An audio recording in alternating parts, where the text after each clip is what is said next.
Jesus. Amém.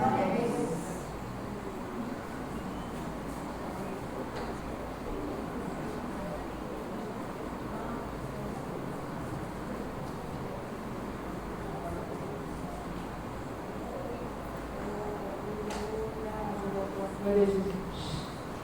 Cumprimento a igreja com a paz do Senhor. Amém.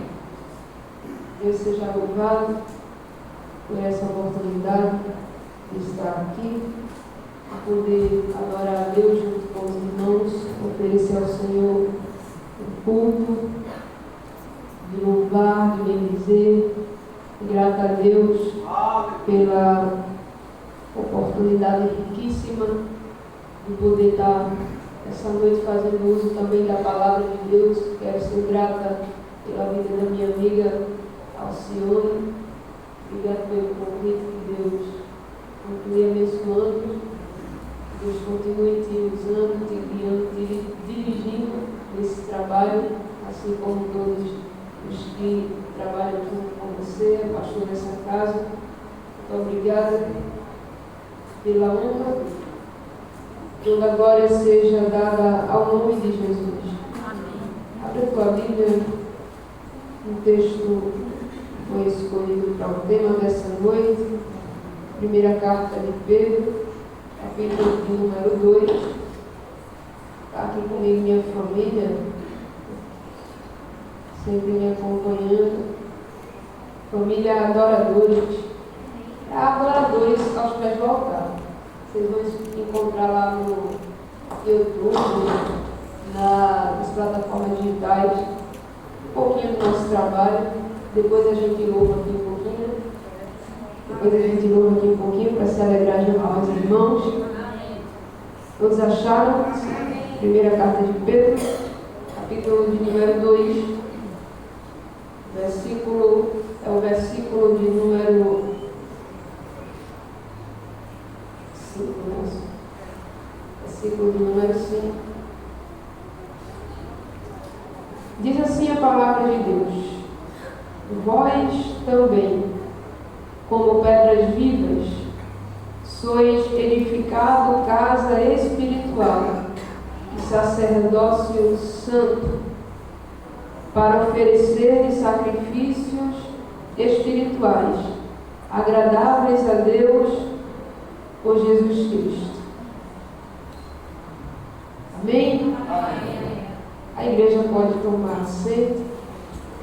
Irmãos, estava tudo tranquilo, assim. Estava ali adorando a Jesus quietinha até falar no meu nome. Aí as pernas dele pensando num negócio que não, graças a Deus, né? Se não tiver, costumam dizer que a gente não tremer é porque a gente não sentiu o peso da responsabilidade, a gente está se achando a última bolacha do pacote. E eu não quero, Deus me livre.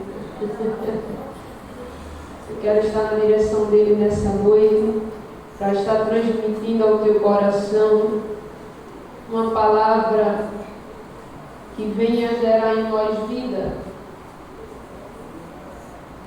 A carta de Pedro é uma carta universal. Pedro, ele escreve essa carta aos irmãos da Galácia, da Capadócia, da Ásia. A gente encontra essa informação logo nos versículos iniciais da sua primeira carta. Ele vai se dirigir aos irmãos para escrever, para falar aos irmãos, e uma informação muito importante que Pedro ele já coloca aí no início da carta é acerca daqueles que estavam recebendo a mensagem que ele escrevia. Pedro ele vai escrever a alguns irmãos que estavam passando por algumas perseguições. Pedro ele vai direcionar a sua carta a irmãos que estavam sendo perseguidos. irmãos que estavam passando por situação. Obrigado. Aonde eles estavam sendo dispersos, espalhados, devido à perseguição que vinha sobre eles. Alguns deles tendo seus bens tomados, suas casas tomadas, sendo espalhados por conta do Evangelho de Jesus Cristo. Então, Pedro ele está escrevendo a um povo que tinha tudo para estar desanimado, tinha tudo para estar desesperado, devido ao contexto, devido àquilo que eles vinham enfrentando. Por isso Pedro ele se preocupa em escrever aos irmãos. E ele escreve com o objetivo de fazer com que os irmãos venham a compreender qual é a perspectiva divina para a nossa vida terrena. Pedro ele escreve com o objetivo de que os irmãos entendam qual a perspectiva de Deus sobre nós aqui. Que na verdade nós estamos vivendo em um tempo onde algumas pessoas acreditam que viver com Cristo, que Evangelho é simplesmente um mar de rosas. Que você vem para Cristo, há uma mensagem pregada por aí fora de que você vai vir para Cristo e tudo vai ficar bem, e que você não vai passar por dificuldade, ou que você não vai passar por perseguição, quando na verdade a mensagem que Cristo deixou é que nesse mundo nós iríamos ter aflições.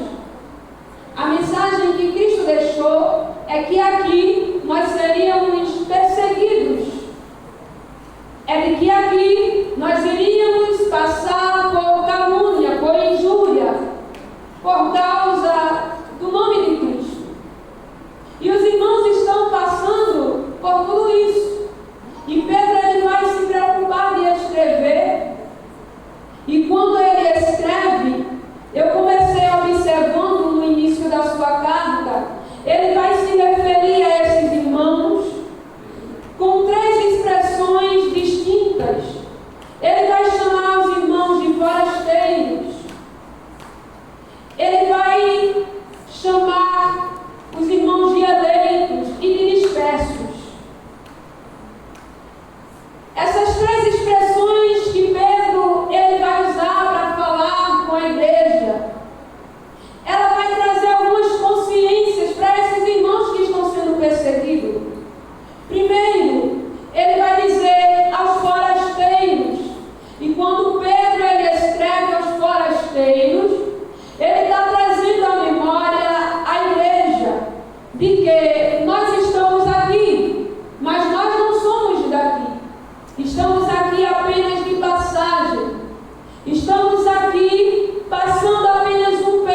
Pedro ele vai falar para a igreja, capítulo 1, versículo 6, de que era necessário que por um momento eles passassem por várias tentações. Na vida cristã, é necessário que passemos por várias provações, por várias tentações, porque elas muitas vezes é que vão nos moldar. Deus sabe o propósito de cada uma delas, mas o que eu achei interessante é que ele diz que nós vamos ter que passar por várias tentações ou provações, e essa palavra várias aqui é de vários tipos, é poikilos no grego.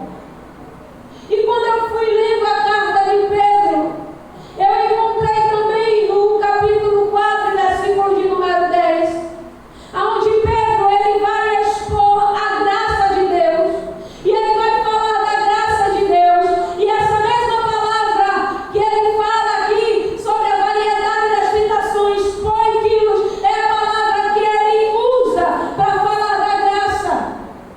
Ele vai dizer a multiforme graça. E quando eu li isso aqui, a gente fica maravilhado, porque eu comecei a entender que da mesma maneira que nós passamos por diversas provações, também a graça de Cristo ela é multiforme. Para cada provação que nós enfrentamos, existe graça. Para cada batalha, existe graça. Para cada luta, existe graça.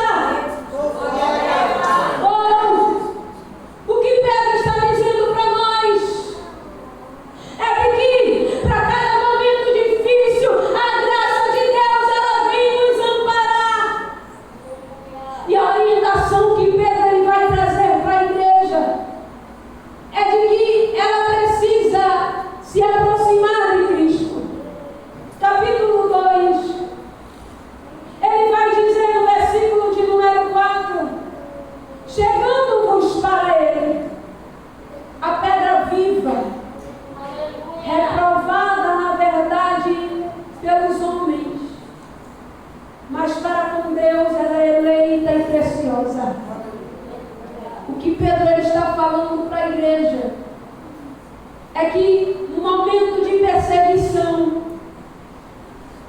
a postura que a igreja ela deve tomar é a de se aproximar daquele que nos elegeu. À medida que nós nos aproximamos de Cristo, no momento da adversidade, nós somos fortalecidos por Ele. Porque quando nós nos aproximamos dEle, no momento da adversidade, nós podemos provar quão grande é o cuidado do Senhor sobre nossa vida. Quando nós nos aproximamos dEle, nós podemos experimentar o seu cuidado como refúgio e como proteção. Salmo de número 46, a Bíblia vai nos dizer que Deus é o nosso refúgio, a nossa fortaleza, socorro bem presente no momento da angústia. É por isso que Pedro vai dizer: olha, se achega a Ele, porque quando a gente se achega a Ele, a gente começa a perceber quem Ele é, a gente começa a conhecer quem é Cristo no meio da provação. E no meio da provação, Ele é aquele que cuida, Ele é aquele que protege, Ele é aquele que responde, Ele é aquele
Aleluia.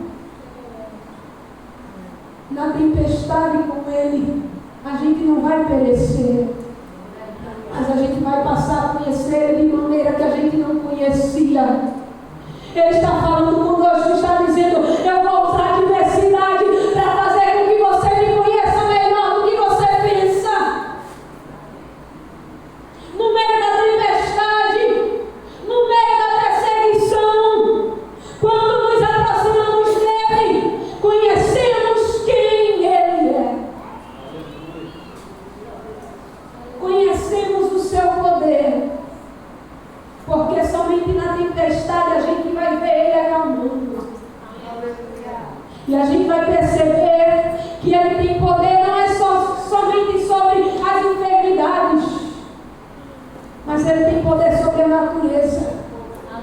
Porque na tempestade ele vai dar ordem para o mar, ele vai dar ordem para o vento, ele vai dizer assim: se aquiete. E a tempestade,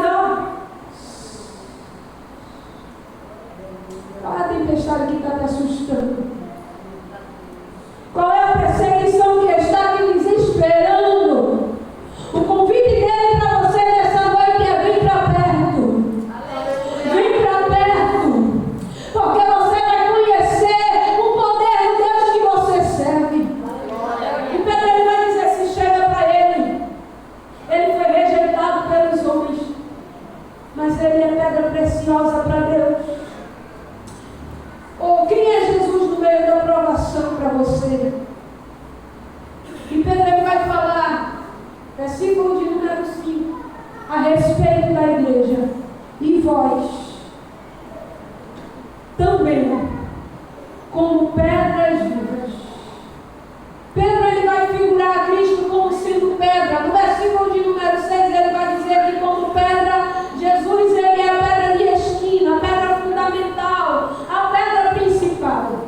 E como pedra de esquina, Jesus ele vem trazendo união, ele vem trazendo alinhamento. E agora Pedro vai dizer que Jesus ele é a pedra de esquina, mas que nós somos pedras também eleitas em Cristo, para ser parte dessa construção chamada igreja, chamada noiva do Cordeiro. A igreja aqui ela é figurada como uma espécie de edifício que é edificado, que é fortalecido. E esse edifício ele está fundamentado sobre a base que é Cristo Jesus. Ele vai dizer: vós também sois pedras. Quando Pedro ele traz essa mensagem, Pedro ele traz conforto para a igreja. Por que Pedro traz conforto? Porque a igreja estava sendo rejeitada pelo mundo, estava sendo perseguida pelo mundo. Mas Pedro está dizendo aqui: vocês não estão no mundo de forma aleatória, vocês fazem parte de um reino que é muito maior. Vocês fazem parte de uma construção que é muito maior. Que construção é essa? É o corpo de Cristo. Vocês são pedras. Vocês integram. Vocês fazem parte. Vocês são integrantes do edifício, do corpo. Vocês são integrantes. Fazem parte do reino. Vocês não estão dispersos. Vocês não estão espalhados sem significado na vida. Pedro está dizendo assim: fazem parte de algo muito especial. E quando ele fala que nós somos pedra, eu começo a entender que Cristo, por meio dessa figura, ele nos chama para a unidade. Cristo, ele nos chama para a unidade, porque nós somos pedras que fomos eleitas para ser edificada uma casa. Casa espiritual. Somos pedras. Cada um de nós somos uma pedra. Mas quando nós nos unimos, somos uma casa. O que a palavra de Deus está nos ensinando é que só fará sentido a nossa vida em Cristo quando houver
para sermos edificados em Cristo, precisamos estar unidos. Precisamos estar em apenas uma visão. Nós somos pedras que juntos formamos uma casa.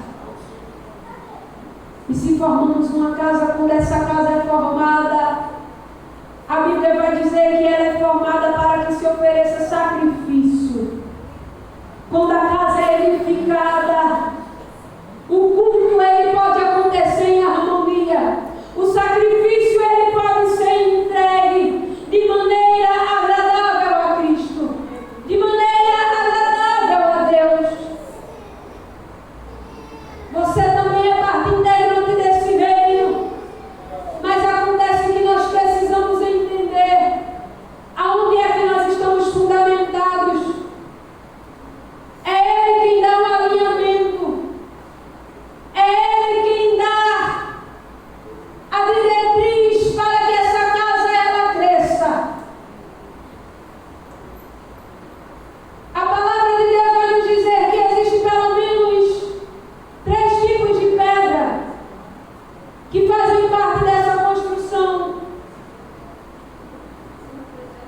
Pedras grandes, pedras preciosas e pedras talhadas. A gente vai encontrar esses 3 tipos de pedras no livro de Reis, 1 Reis 5:17, na construção do templo. Pedras grandes, não fala de destaque, não fala de status. Quando a gente fala de pedra grande, a gente fala de estrutura, de algo que vai oferecer solidez. E quem é pedra grande nessa construção? Jesus ele vai dizer que aquele que ouve a sua palavra e a pratica é comparado a um homem que é prudente, que edifica a sua casa na rocha. Isso fala de solidez. Somos pedras firmes e sólidas em Cristo quando ouvimos e praticamos, porque o Evangelho não é filosofia, o Evangelho não é falácia, mas o Evangelho é vida. Somos pedras preciosas quando permitimos que a nossa vida sirva de testemunho para aquele que olha para nós. Quando alguém olha para nós e glorifica a Cristo por causa da nossa vida, somos pedras preciosas, somos adornos do Evangelho de Cristo. Somos pedras talhadas quando permitimos que Cristo ele trabalhe em nós aquilo que precisa ser trabalhado, porque nenhum de nós somos perfeitos.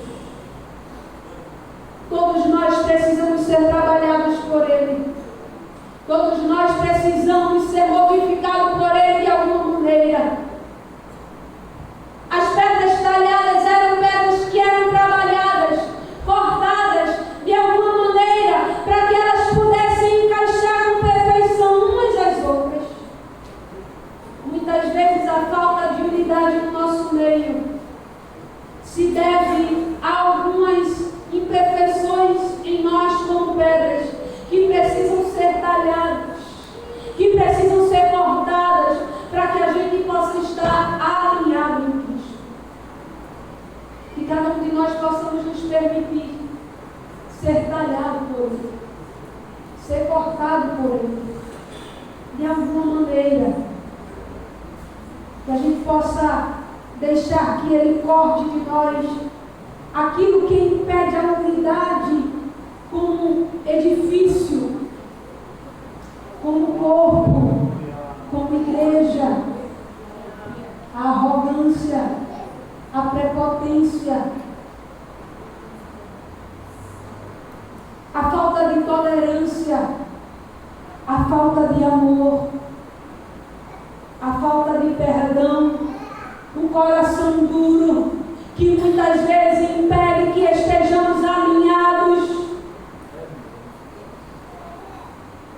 Não conseguimos liberar o perdão.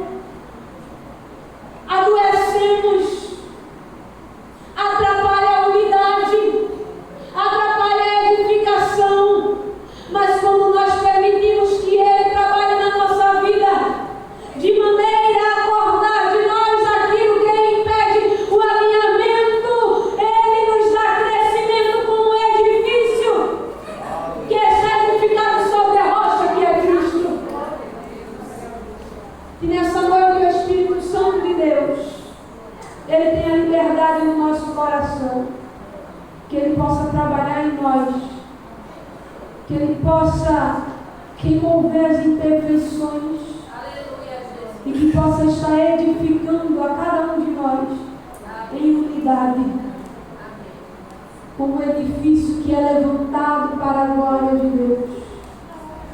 E se alguma coisa impedia esse crescimento,